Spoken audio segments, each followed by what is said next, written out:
Sam Rinzel gets a reset in Rockford, while Marek Vanacker gets snubbed by Team Canada.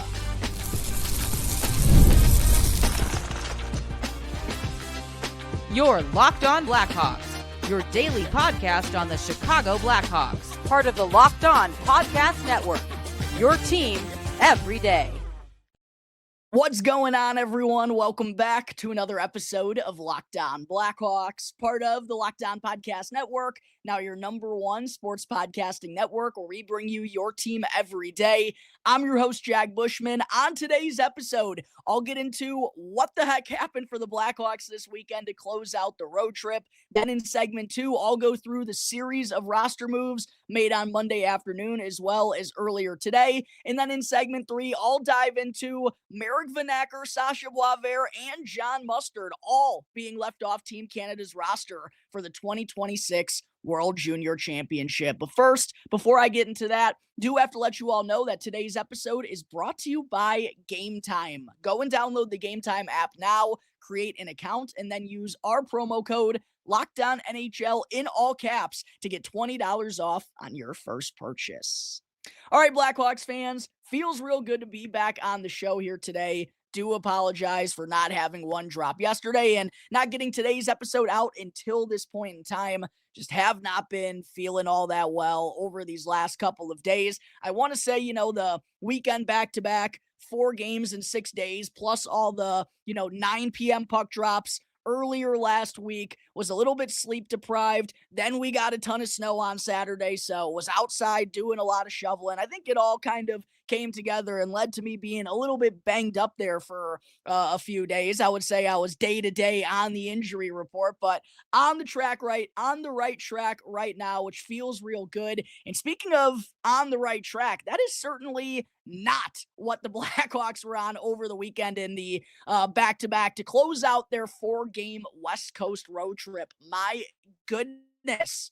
What an ugly pair of losses, especially on Sunday in Anaheim in the back end of the back-to-back. Saturday in Los Angeles, that game started off pretty good for the Blackhawks. I thought they were the better squad in the first period, even though the score was still 0-0 going into the intermission. But then the Kings get a goal early on in the second period to kind of grab that momentum. They went on to add 2 in a hurry right before the second intermission, and then things just kind of unraveled for the Blackhawks in the final 20 there. But Sunday against the Ducks, truly was one of the most one-sided, lopsided NHL games that I've ever seen, not even involving the Blackhawks. I don't even think calling it the Rockford IceHogs versus the Anaheim Ducks would have been doing it justice. It felt like it was the Indy Fuel out there playing the Ducks with the way that they controlled that game from start to finish. That one was no good at all from the opening puck drop for the Blackhawks. And poor Arvid Soderblom was just absolutely hung out to dry. 53 shots on goal recorded in that game by the Ducks, with 44 of them coming in the opening 40 minutes. That is absolutely unacceptable, and I don't care if you're on the back end of a back-to-back. That is completely disappointing. Soderblom had no help from the team in front of him, which was kind of similar to what happened the last time the Blackhawks played in a back end of a back-to-back. You all remember that one? It ended with an embarrassing 9-3 loss to the Buffalo Sabres, where, again, the team in front of Soderblom didn't do him any favors at all, and Buffalo ended up beating him 9 times in that game. Here in this one, the Ducks get the puck past him 7 times. However, Soderblom actually recorded a career-high 46 saves in this game, and in that first period, the score was only 1-0 going into the intermission because Soderblom was standing on his head. The Ducks had 17 shots on goal in that first period and then responded with 27 in the second period. Things really got out of hand there in a hurry, but not only did Soderblom make a career-high 46 saves, he also still finished with a positive goals saved above expected number, despite the puck getting past him 7 times. I think that goes to show you that it was not the goalie's fault that the Blackhawks wound up getting beat so badly at the Honda Center. Literally one of the worst games I've ever covered. And the Hawks were just, so sloppy with the puck through that entire contest. Their defensive structure, their play in transition defensively, it was all absolutely putrid. And That drops the Blackhawks down to 2-6-2 over their last 10 games. And it really does feel like we're starting to see more of the youth and the inexperience be on display from this young team. And after being the PDO Blackhawks, as a lot of people have called them on social media through those opening, 15 to 20 games, we are kind of seeing them fall back down to earth and not be bailed out by elite level goaltending. And it's something that they're going to have to figure out because we're getting into the grind of the season now. Things are not going to get any easier. And as Jeff Blashill always alludes to, it's a grown-ups league. It's a grown man's league. Nothing is going to be handed to you here. So the Hawks themselves are going to have to start pressing the right buttons and get rid of some of those disastrous performances because they've been happening a little bit too frequently here over these last couple of weeks. And what's really disappointing to me about what transpired on Sunday, Blackhawks fans, is that it was a major opportunity for the Hawks against a team that they were 2-0 against so far this season, and a team that they've just had a lot of success against in general since Connor Bedard's been in the NHL. He's been awesome against the Ducks in his career, but they had a real big chance to go and bounce back against that team after a real shaky performance in the final 40 minutes against the Los Angeles Kings on Saturday. And with a win on Sunday, it would have marked a winning road trip for the Hawks. Could have headed back to Chicago with a 2-1-1 record on the West Coast road trip, which I think would have given this team a ton of confidence, a ton of juice heading back to Chicago. But obviously, that's not what transpired. Ended up being, I would say probably the worst loss of the season, even though the 9-3-1 to Buffalo, I think looks a little bit more embarrassing because he gave up 9 in a single game. But if you actually look at the stats, I mean, I'm pretty sure scoring chances were like 38-3 in all situations in favor of the Ducks in that game. So to me, that was the worst loss of the season and probably the worst loss of the season for any team in the entire NHL. And back ends of a back-to-back have not been too kind to the Blackhawks here this year. They've now been outscored 16-4 in the 2 games to close out back-to-back so far this year. And that's something they're, going to have to figure out here on the fly because they have another one coming up here this weekend on Friday when they take on the division rival St. Louis Blues. And then on Saturday, back on home ice after traveling to St. Louis on Thursday, they'll come back to Chicago and have an original 6 matchup with the Detroit Red Wings. All right, there are my thoughts quickly on what developed over the weekend. 2 putrid performances by the Blackhawks in Southern California. Coming up in just a moment, Sam Rinzel and Landon Slaggert were recently reassigned to the Rockford IceHogs. I'll share why it was the correct call for both players. But first, I got to shout out one of today's sponsors here on Locked On Blackhawks, which is Game Time. Hockey season, it's officially here, and nothing beats being in the arena for those opening games. But let's be real. Getting tickets can be a total headache between waiting in queues, surprise fees, and prices that jump right before checkout. It's real easy to get frustrated when all you want to do is go and cheer on your team. But that's where Game Time comes in, the app that gives fans the advantage. It's your ultimate life hack for scoring amazing NHL tickets fast, easy, and stress-free. So go and take the guesswork out of buying NHL tickets with Game Time. Go and download the Game Time app now, create an account, and then use our promo code LOCKDOWNNHL in all caps for $20 off on your first purchase. Terms and conditions apply. Again, that's code LOCKEDON NHL in all caps for $20 off with Game Time.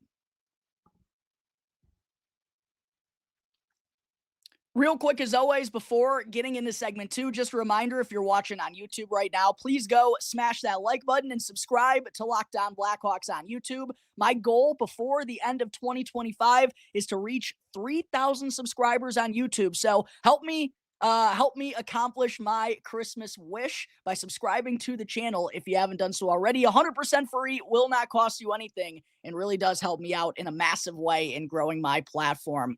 All right, segment 2 here on today's show on Monday afternoon. After the Blackhawks returned to Chicago following the 4-game West Coast road trip, the team sent both defenseman Sam Rinzel and forward Landon Slaggert down to the Rockford IceHogs of the AHL. Neither all that surprising considering, what's been going on here lately. And I've talked about both of these players a ton on the podcast throughout, Rinzel's struggles, his role getting diminished recently, and Slaggert just not playing whatsoever. I said getting sent down is something to keep an eye on for both of these two players. And that's exactly what unfolded yesterday afternoon. And starting with Rinzel, obviously the more notable between these two, it's definitely disappointing that he's being sent down to the AHL because honestly, I do remember telling a buddy going into the year. I don't think I ever said this on the show, but I do know I was talking to a friend about the Blackhawks' young core, young prospects in general. And I said, I don't think Sam Rinzel is ever going to play an AHL game because he just looked that darn good during his 9-game stint last year. And with his size and his skating ability, he looked like he was ready to already take on, major minutes and play in a serious role for the Blackhawks as a 20-year-old coming right out of college. And after having a whole offseason, was very excited to see how he was going to fare in his first full campaign at the professional level. I did kind of gas up Rinzel on the pod about potentially being a Calder Trophy favorite. I know a lot of other NHL content creators like Frank Saravalli, some other people mentioned Rinzel's Calder Trophy odds going into the year being intriguing because of how good he looked last year. He was opening up the year on the top defensive pairing, playing on quarterbacking the top power play unit as well. So, he was getting all the opportunities in the world right out of the gate, but unfortunately just hasn't really looked like the same impact player that we saw in that 9-game stint from him last year. And it's just been a season filled with struggles for Rinzel on both sides of the ice, right? Offensively, he only has 9 points, just 1 goal and 8 assists in his opening 28 games, which, yeah, that's still good for third among all Blackhawks defensemen in points. But again, just with what we saw out of Rinzel last year and kind of the expectations, unfairly or not, going into this season, he just hasn't been at the same caliber. And the goal scoring has been very absent, finding the back of the net just once. The lack of consistent offensive production led to him getting demoted from that top D pairing. He was also removed from the top power play unit as well after not having a power play point, which he still doesn't have one on the season. And Artem Levshinov, in those spots, now playing on the top D pairing, now quarterbacking the top power play unit. He's looked much more competent in those positions and has been the Blackhawks' best offensive defenseman this year, which is what we thought Sam Rinzel was going to be. So it's definitely disappointing that it hasn't been the year that we anticipated for Rinzel. It's disappointing that he's getting sent down to the AHL, but at the end of the day, Hawks fans, this truly is not like the end of the world by any means. It's really difficult for a young defenseman, Rinzel, still only 21 years old, to go straight into the NHL without ever having that chance to develop down in the minor leagues, especially as a defenseman, right? And especially as one that's more offensive minded and is known for their offensive abilities. Even if Sam Rinzel does have the 6'4" frame that, compared to someone like Wyatt Kaiser or Kevin Korchinski when they were in the NHL at an early age as undersized defensemen, it's, I think, more so tougher for them to handle the physicality and playing against grown men at the highest level. Well, Rinzel obviously has the size to do that, but he just hasn't figured out necessarily how to use that size to his advantage yet. But again, that's something that's not typical from young defensemen making this transition. And I really do think, sending Rinzel down to Rockford was the right call because of how much he's been struggling in the NHL, how his role was diminishing, but also because I do think playing in more, playing in all situations, meaningful moments, power play, penalty kill, even strength, 20 to, 25 minutes a night on the top D pairing,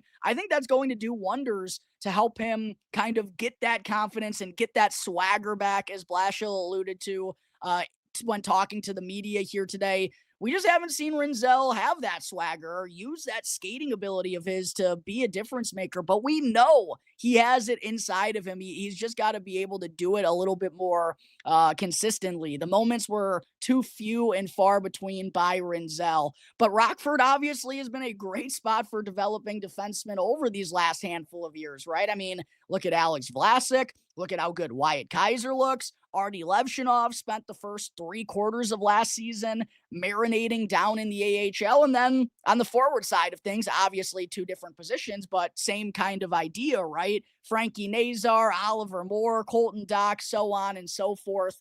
So I think this is going to be a good thing for Sam Rinzel in the long run, and it will allow him to get that confidence back in his game. And I do believe that as well, it's going to allow him to play against some lesser competition and just altogether remind himself of the caliber of player that he can be, which when you're going through the day-to-day grind and things aren't going good, that can happen every now and then. And what I will say too is when the Blackhawks scratched Rinzel back on November 15th against the Maple Leafs, they were hoping, that he was going to have the same response to that as Artie Levshinov did earlier on in the season. And I actually thought Rinzel, those first couple of games after being scratched, I thought he did respond in a pretty good manner. But just over the last couple of weeks, reverted back to his old self, was held scoreless in 6 of his last 8 outings, and was also on the ice for 11 goals against in those 8 games. So yeah, it was time to give Sammy Rinzel a little bit of a reset, to send him down to Rockford and just allow him to continue on his development path down there. And I know a lot of Blackhawks fans are disappointed by this happening to Rinzel, but truly, like, it's just a drop in the bucket, man. We know what kind of talent he possesses, the upside, that's absolutely incredible. He's just got to kind of find his footing a little bit, which isn't too atypical for all the young defensemen that I've talked about on the show, like Vlasic, like Kaiser, like Kevin Korchinski, all those guys. They've gone through hiccups. That's just part of being a rookie and a young defenseman in this league. And I have no doubts whatsoever, Blackhawks fans, that Rinzel is going to respond in a big way and wind up being a massive puzzle piece here in the Blackhawks rebuild. And then getting to Landon Slaggert here real quick. This one, obviously, a little bit more straightforward between the two. He's only played once in 8 games since November 21st, and in total has appeared in 10 NHL games this season with 1 goal and no assists in those 10 games, and still being 23 years old while he is, older than the guys like Nazar, Moore, Colton Dock, so on and so forth. Still relatively young in his own development process, and the Blackhawks would much rather have him playing consistently in the AHL than being healthy scratched up in the NHL, something I've said on the show a lot here recently. What I will say, though, is for Landon Slaggert, it's starting to get more and more difficult for him to prove that he's a puzzle piece long-term in this Blackhawks rebuild, because he's not really being all that effective as an NHLer, not really getting a ton of opportunities. He's clearly fallen behind in the pecking order now that more and more of these prospects are on the professional scene. And that's not going to change anytime soon, right? Like, we know how deep the Blackhawks prospect pool is. More and more of these kids are going to continue to be arriving these next couple of years. And that internal competition and the battle to prove that you're a long-term puzzle piece here in Chicago, it's only going to intensify. And it's not going to get any easier for Landon Slaggert to prove that he's worthy of a long-term spot with the organization. And I just don't really think he's done that up to this point in time.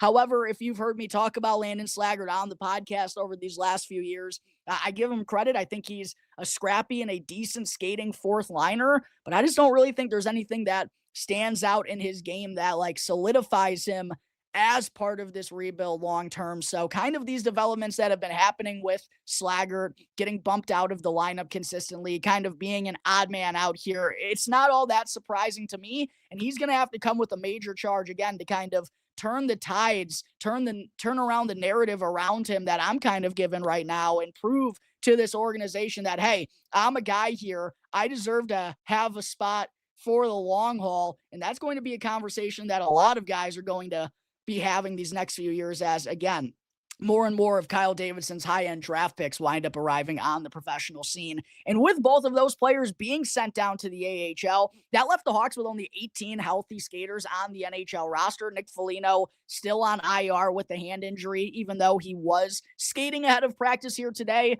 but no exact timeline for his return. Sounds like it's not going to be happening this week.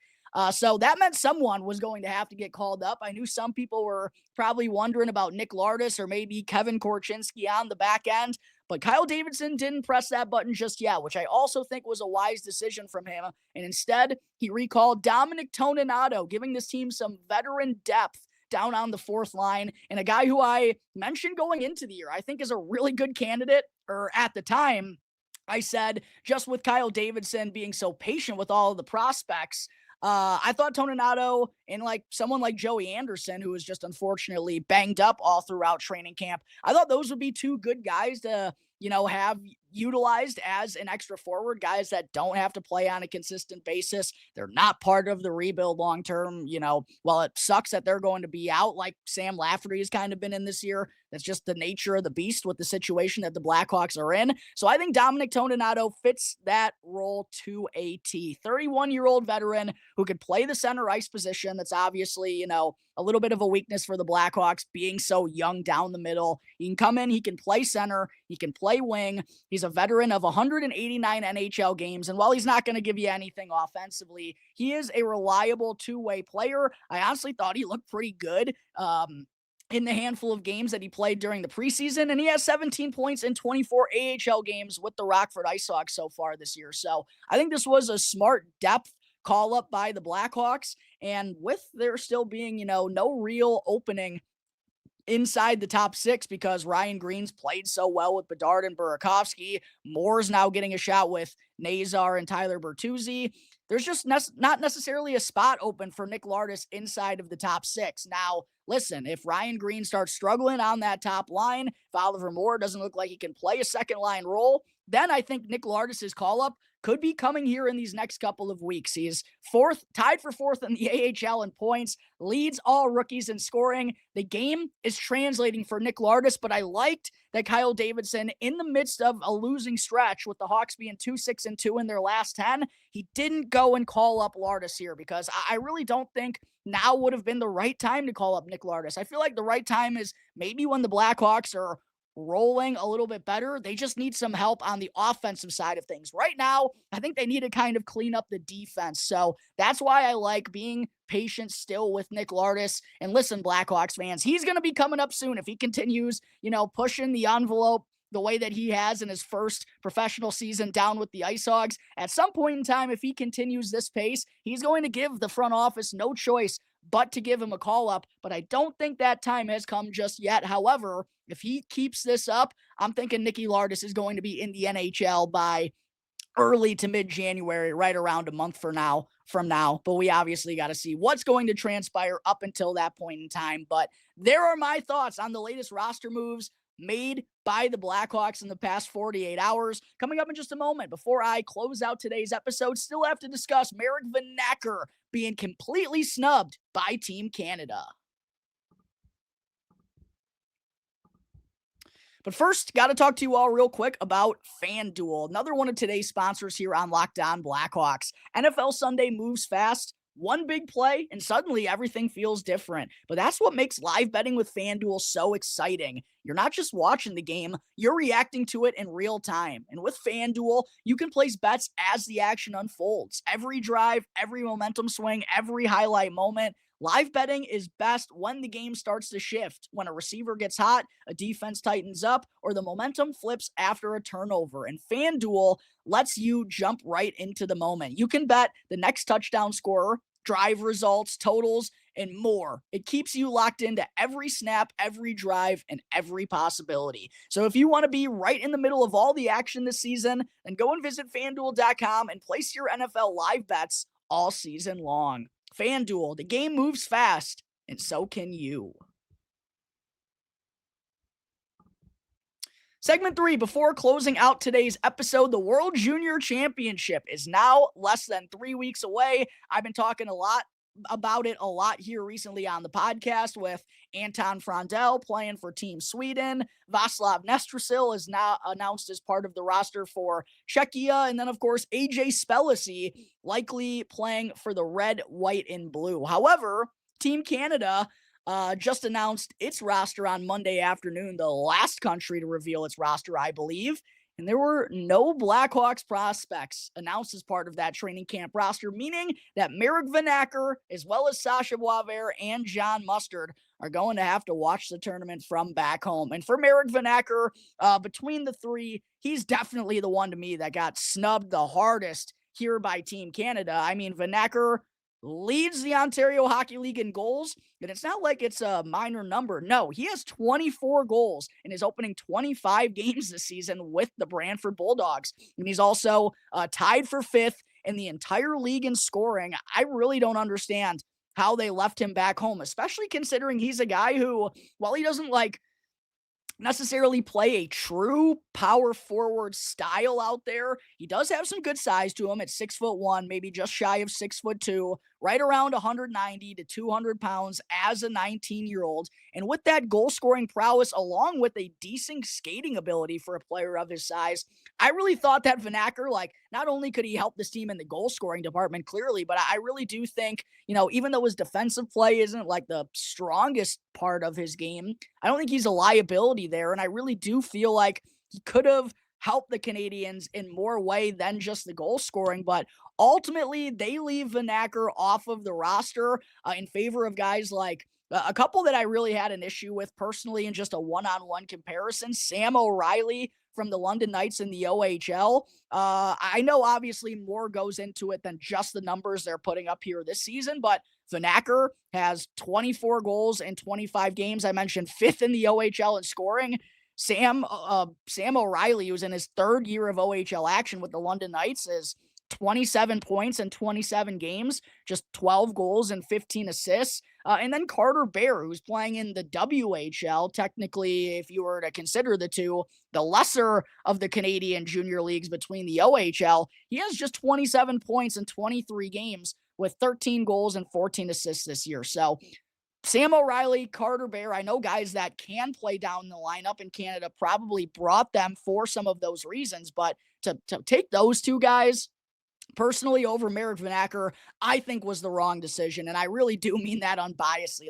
Marek Vanacker should be on this team. And it's oddly a similar situation to what happened with Michael Misa last year, which is just crazy. The kid who went number 2 overall in 2025 didn't play for Team Canada at the World Juniors. I mean, I don't get that whatsoever. I get Canada's roster last year and this year again is very deep. I mean, this is a very talented team. And I know I'm nitpicking a little bit when comparing Vanacker to Sam O'Reilly or Carter Bear. These are all guys who were picked in the first round and are very highly talented prospects. But comparing the two and just how they're playing right here, right now, Marek Vanacker deserves to be on this team. So I was pretty upset when I saw that he wasn't announced as part of the training camp roster. Sacha Boisvert and John Mustard, I knew that wasn't going to be happening for them. For Boisvert, though, man, I'm really sad because I'm sure some of you remember when I went through my season preview of his and just talking about his year transferring to Boston University, playing, a top-line center role for one of the best programs in the country after being one of the top freshmen with North Dakota last year. I thought this was going to be a mammoth year for Sacha Boisvert. And what's kind of weird is I've always been high on Roman Kanserov as well. My longtime viewers and listeners will know that. But the year that, obviously 2 different leagues, one's playing pro in Russia, one's playing college, but I kind of thought the hype that's around Roman Kanserov was going to be the hype that I thought that was going to be the hype that Sacha Boisvert was having. But obviously that's not what's happened. Boisvert has been banged up in his first year with the BU Terriers. He's only played in 11, I believe, of their opening 16 or 17 games, has just 1 goal and 9 assists for 10 points.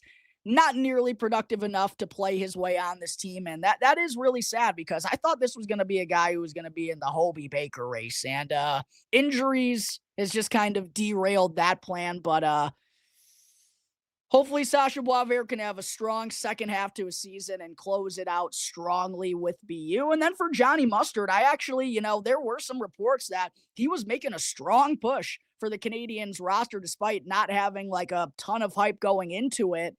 As he's tallied 12 points, 7 goals, and 5 assists in his opening 15 games as a sophomore with the Providence Friars in the NCAA. Those 7 goals lead the team, 12 points, second on the team. Opened up the year on a 6-game point streak. He was red hot, but unfortunately has just 1 point over his last 6 contests. And I feel like his, scoring streak there coming to a screeching halt didn't help his case for making this roster. And also I saw mentioned by the Daily Faceoff the fact that Mustard is playing college hockey and played in the USHL for all of his junior career as a Canadian. Politics, unfortunately, they do play parts in these decisions. Probably didn't help John Mustard's case either for making it on this team. So Boisvert and Mustard would have loved to have them on it, obviously, but didn't really expect either of them with, Canada's team being so deep, with Boisvert not being as productive as I anticipated. Not surprised that they were left off. Marek Vanacker, though, got absolutely robbed. And I would be real salty if I was him in the year that he's having, nearly on a goal per game pace, just like his buddy Nick Lardis was last year, who also got left off Canada's roster for the World Juniors. I guess Canada doesn't like scoring goals. And hey, they've been knocked out in the quarterfinals each of these last 2 years, so we'll see if that winds up being the case for them again as they just keep declining all of their best goal scorers in the Ontario Hockey League.